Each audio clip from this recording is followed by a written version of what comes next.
PL National Council Promotion of Sindhi Language and visionary Sindhi academy તરફથી અને Navbharat education trust તરફથી 3 દિવસથી આ પ્રોગ્રામ ચાલી રહ્યો છે.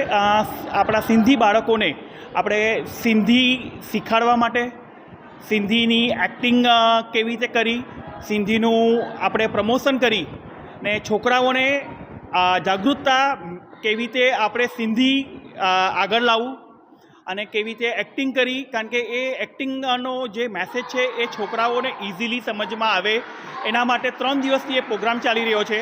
અને એ 3 દિવસની પ્રોગ્રામની ટ્રેનિંગ આપ્યા પછી આજે છોકરાઓનું સ્ટેજ પરફોર્મન્સ છે ને એ લોકો બધી વસ્તુ આજે સિંધીમાં એ લોકો પ્રસ્તુત કરી અને પેરેન્ટ્સને ને બધા મહાનુભાવો જે સિંધીના સમાજના જે બધા આયા છે તે આજે જોઈ રહ્યા છે અને પ્રોત્સાહન આપી રહ્યા છે. પિનાકિન સુરતી, પ્રિન્સિપલ હરિસેવા એજ્યુકેશન ઇંગ્લિશ એકેડેમી તરફથી.